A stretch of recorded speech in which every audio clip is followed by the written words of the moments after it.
Hi everyone. Hello and welcome to How to Hack, a podcast presented by Meraki Therapy Center. Here we discuss a bunch of different topics related to mental health and, well, of course, how to hack them.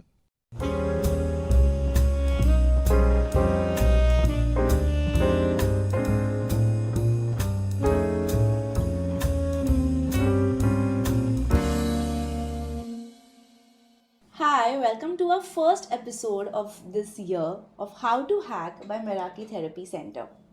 Today, we are going to be talking about parenting in new age. And today we have with us our very own founder, CEO, and head of Meraki Therapy Center, Mrs. Sunila Dingankar, who is a clinical psychologist with over 30 years of experience and who also happens to be my mother. Welcome to today's episode, Mama or Ma'am. Thank you so much, Tanvi, and I feel so nice being here. It is a different feeling, talking to you about parenting. so,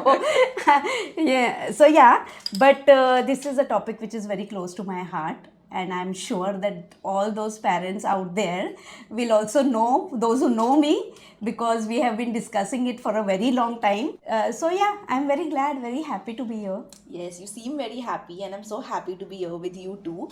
So, I have seen you as a parent, I have seen you as my mom, and I've also seen you as a psychologist in the clinic. But today, when we are talking, we are going to talk about certain things that you have learned in your experience as a psychologist that you would probably recommend to parents, certain things that they need to incorporate. So, how does that work? So, first of all, I would say that parenting is more difficult and challenging than it was in my kind. I mean, when you were young, parenting was less challenging than what it is today. Yeah, maybe that's also because I was not a challenging kid. Okay, leaving that aside, I would still like to say that today parenting is becoming more challenging because there is a shift in a role also of the parents. When we were doing parenting, I think during it, I mean, my generation parents will all agree to it, that we always placed a child a little ahead of us. Now what I can see is that the parents today, especially the mothers, I would say fathers have always been doing it, but the mothers also are looking for their own identity. So when they become a parent, there is a struggle with their own identity also, and they have to do the best in the parenting also. I feel that today the traditional kind of parenting will not work also, because there is what we say, there is such a lot of overstimulation for our children also, the new age kids. So the role of the parent of being only the discipliner, only the provider is no more existent. I mean, if you go on with that kind of a parenting style, it will just lead to disaster. But today, the parenting or new age parenting is about being a mentor. It's not about, it is more like a facilitating a child's growth. It is not only about taking care about his basic needs, but also encouraging the child to function to his fullest, and that providing that kind of an environment. So I like I said, that it is very challenging, it's not easy, but with certain tips, with certain guidance, we can definitely do a very good job. And I think that's why we are here today, because you see me as well. I have a daughter. For our listeners, I have a daughter. Her name is Evra, and Mama, you see me kind of struggle with her at times. Correct. Even though we are in the field, even though we deal with this on and off, you see me struggle at home as well. So I do agree that this is a challenge of today's generation and today's era. I also see that in my friends. I also see that in my colleagues and the clients that come to us. So when you said that you have certain tips, are there certain general guidelines that we can kind of follow that may maybe put us on a right track somewhere? Yes, I think so. And that's where the role of rational parenting comes in. Rational parenting. So is it like, because we struggle with, are we good parents or are we not good parents? We just have this kind of identity. So what is rational parenting? So rational parenting is more related to, how do I put it? It is so there is nothing as right or wrong kind of a parenting. So rational parenting is where you are using certain strategies, certain styles of parenting, where you are not, you are teaching the child to think right. So rationality involves in helping the child to think in a particular manner, which is not self-defeating, which has to be a little self-motivating also, and providing an environment to, I always say, that you have to help the child to think right, and automatically he's going to feel right, and if he feels right, then he's going to behave right also. So it comes from thinking, it goes to feeling emotions, and then it goes to goes to the behavior. For example, if the child comes and says ki mama, I don't think so I'll be able to do this, and I'm not able to do this at all. Maybe it is a writing task, or maybe it is playing a cricket match, or it could be anything. Now here you have to pick up this thought of child that I am not capable enough. Immediately you have to add the word now to it. So for example, yes baby, you are not able to do it now, but doesn't mean that you will never be able to do it. So here the hack is that you give the child that presently you may not be able to do it. And the second thing is that not everybody can do everything. So that also thought has to be given to the child. So you always remember, the children look at you as a reference system. Like, we whenever we are stuck up with something, we'll open up the Google and probably check the definition. In the same way, but the child does not have that kind of a what we say, access to it. So what does the child do? He will believe what the teachers and the parents tell him. What are the significant people around him? Whatever they tell him, they will start believing it. So when you tell him that it is possible, or if you tell him that it's okay even if you are not able to do it, then that is what it becomes his thought system. Okay, this is what we mean by rational parenting, helping them to think rightly. Okay, and what are some ways that we can do that? So you gave us a very good example, but otherwise, do you have any pointers that we can do that? So of course, see, like I said, that it's so when we are talking about rational parenting, there has to be an emotional component to it, and very importantly is that we need to identify the child's emotion. We need to mirror the child's emotion.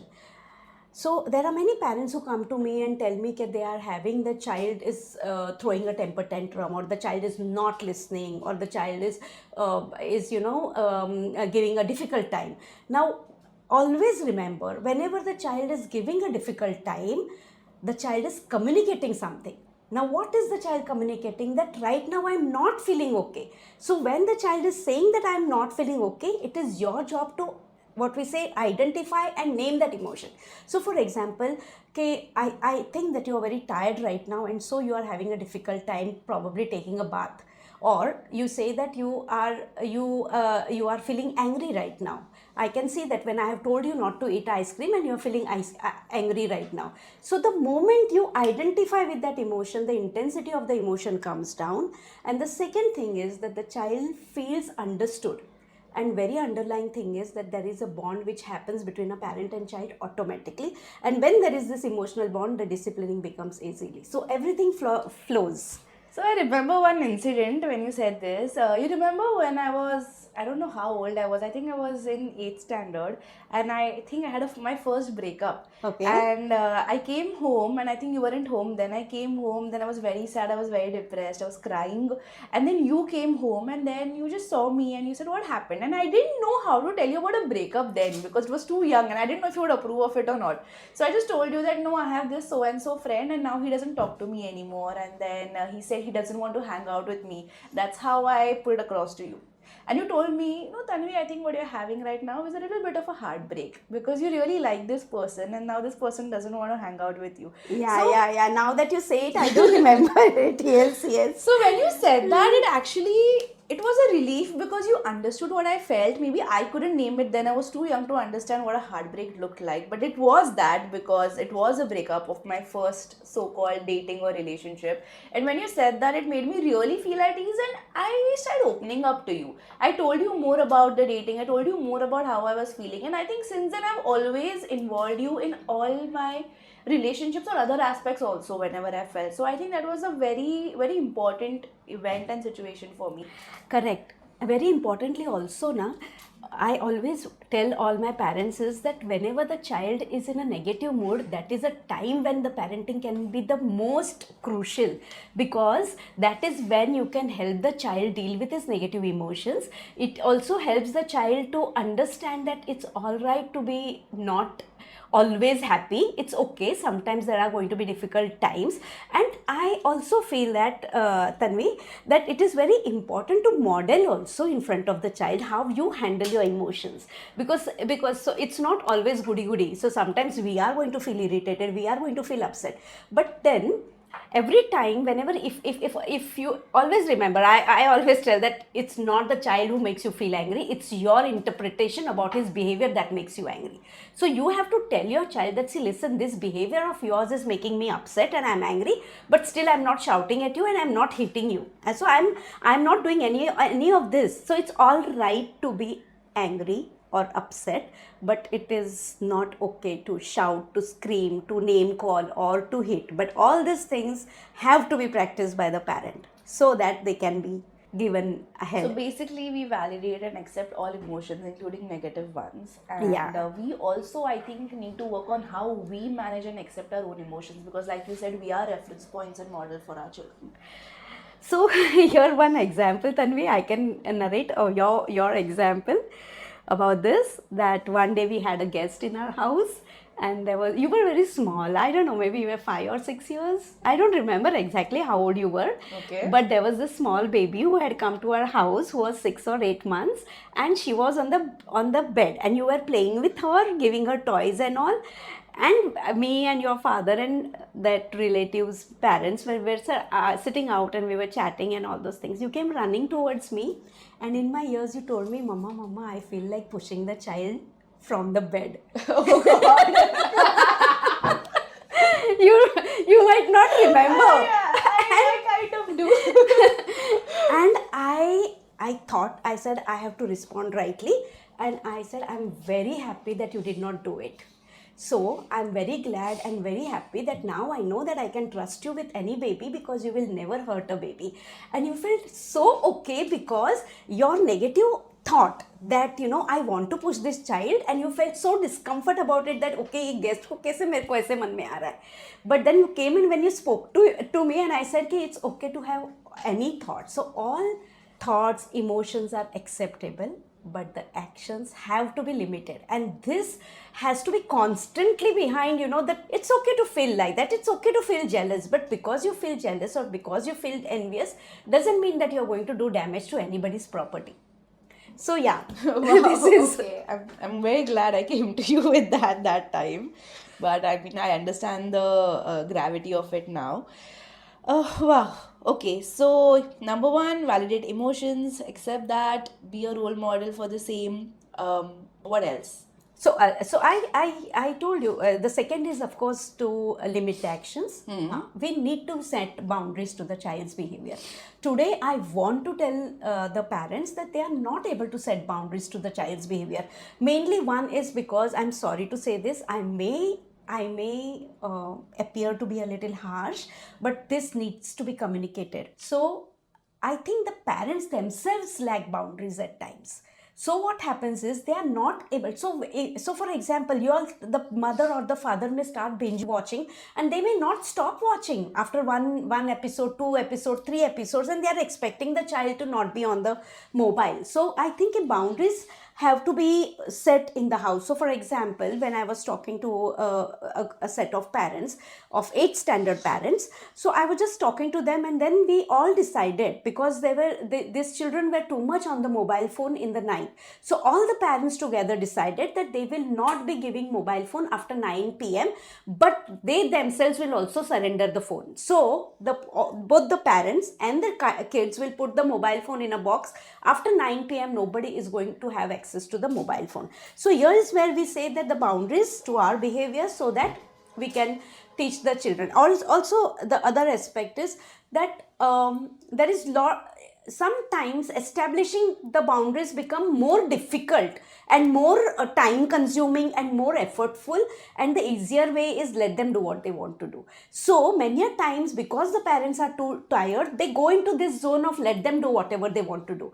But I would say that I always say that you have to be rational parenting, resourceful parenting, and third is responsible parenting. So you need to be responsible about how till they are, of course, till they come to their adult age, you need to be responsible. And though the shift of role has happened to the mentor, to the facilitator, still setting limits to the child's behavior, setting boundaries to the child behavior, that this is okay and this is absolutely not okay. It might be okay in some other families, but every family has their own rules. So what is okay in my family has to be, has to be told. Adhered to. Yeah. So responsible parenting. Now, what is resourceful parenting? So we understood what is rational. We know what is responsible. What is resourceful parenting? Resourceful parenting is that not everybody knows everything. So now people who are listening to this podcast are getting in touch with a resource so that it helps them. So today there are so many resources available. There are so many parenting books available.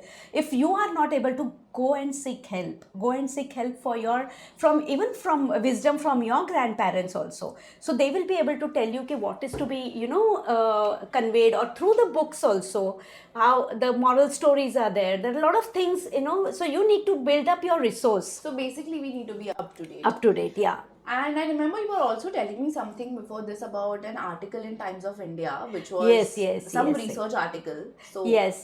So I was just telling you that, see, today the mental health after post-COVID has been very challenging. Shaky, and also for the children, because they have had online sessions, and then coming back to the school was little difficult, transition was difficult, then there were social skills were affected, so a lot of things have been happening. So when there was a research which was conducted on the mental health of the kids, it was seen that those children who follow a particular hobby, any hobby, it could be a physical activity, like any kind of a sports activity, any kind of creative pursuit, anything. The children who followed any kind of hobby were found to be more mentally stable, were found to be more mentally and physically healthy also.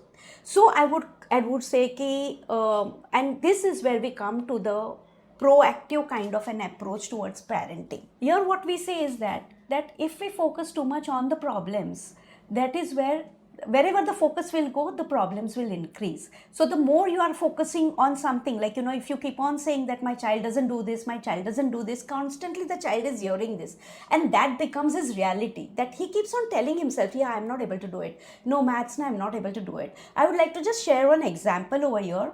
So there was this girl who was very, very jovial and very nice, and the parent had come to me and they said, I don't know, she refuses to go to the school picnic, and she was in 4th standard.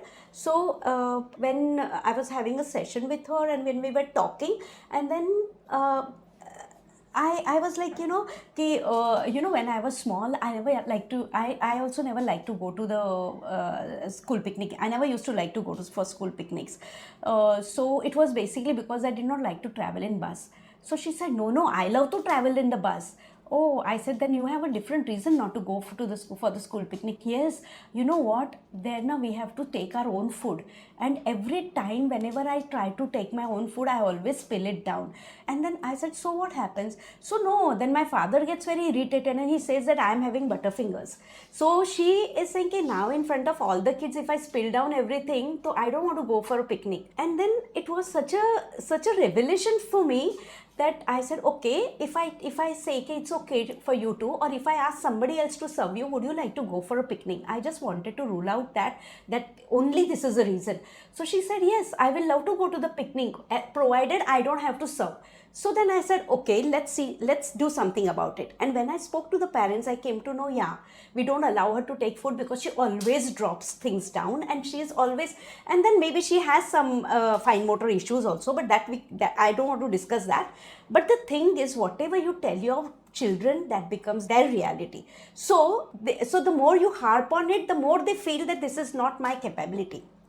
So here what I was trying to tell you is that we use a proactive kind of an approach, where we give an opportunity, whatever the child is able to do. So if the child is dropping everything, whenever the child is putting things right and we focus on that thing and we say, see, you are able to keep things right. See, now you're growing up. When you were 5 years, you were not able to do it. But now you're 7 years, you are able to do it. Immediately, that becomes his reality. That the child keeps on telling himself or herself, okay, this is now I am able to do it.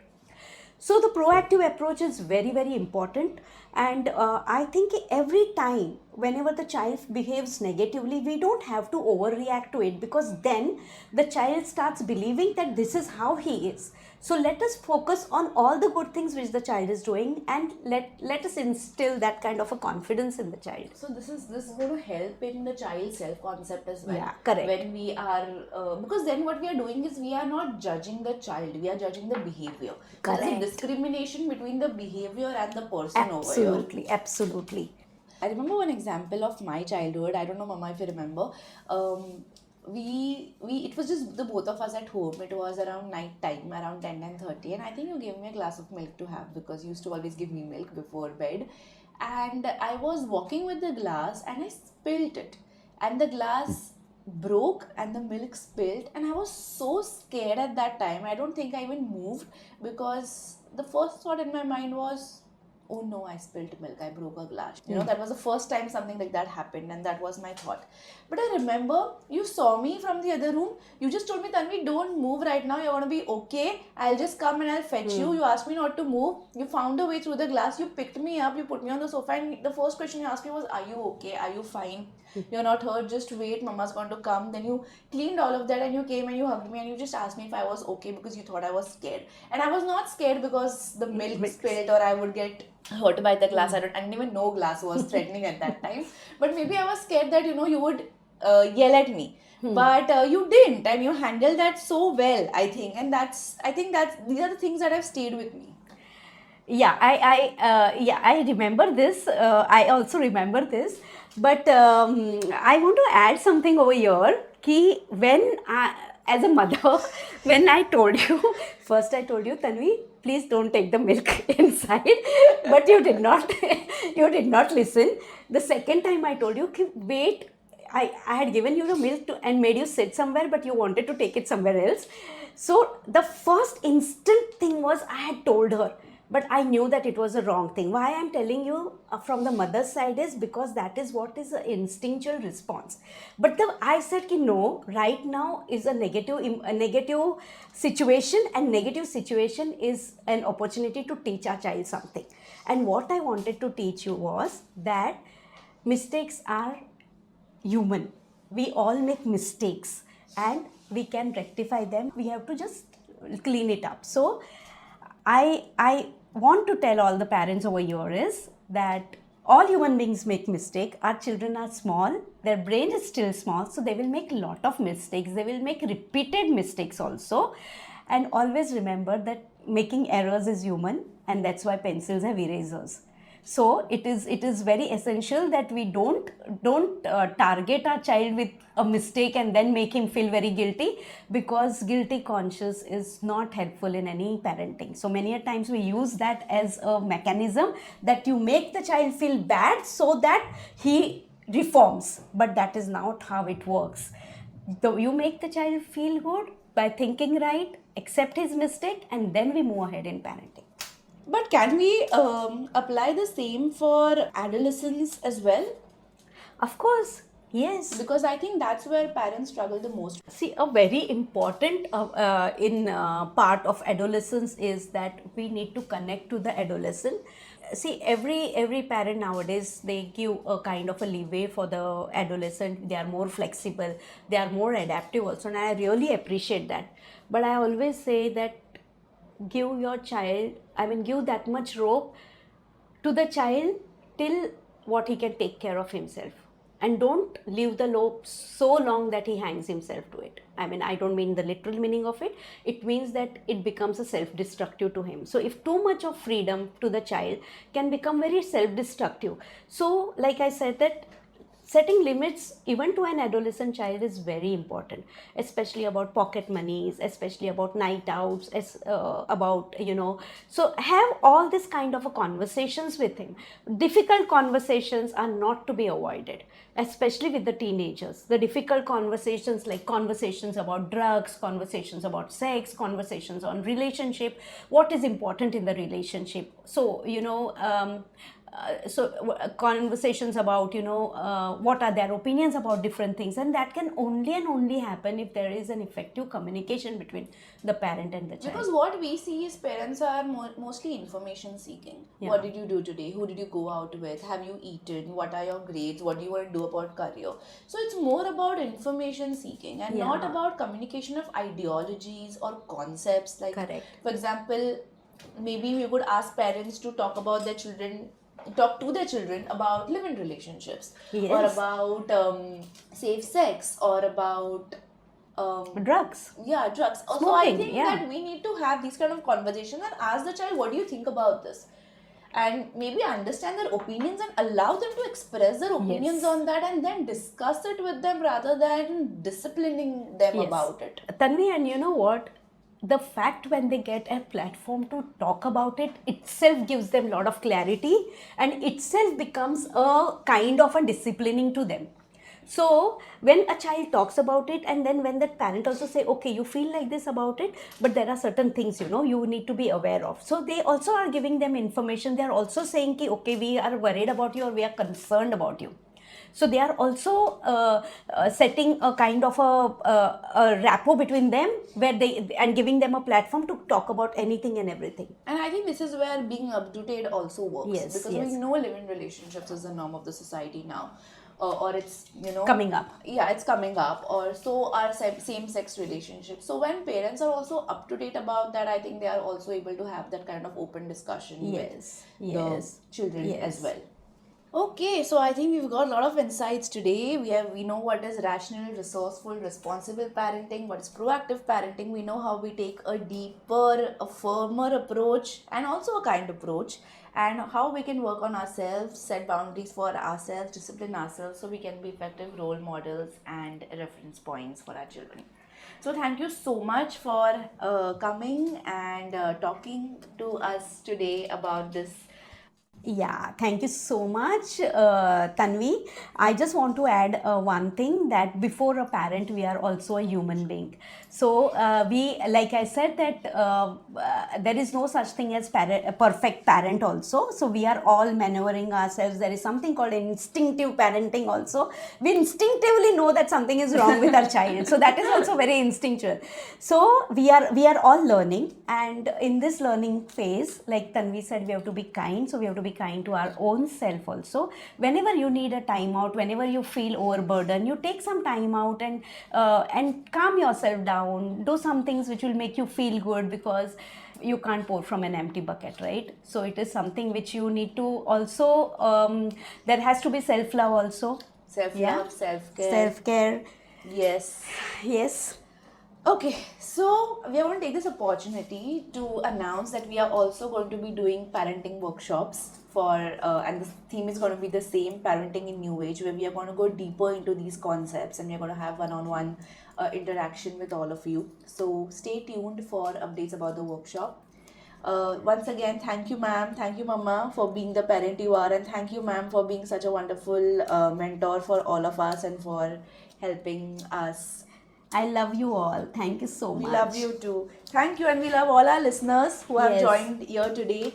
Please like our episode on Spotify and Apple Podcast, and tune in for future episodes. Subscribe, give us your feedback on social media. If there are any concepts, any themes that you want us to cover, we will be happy to know.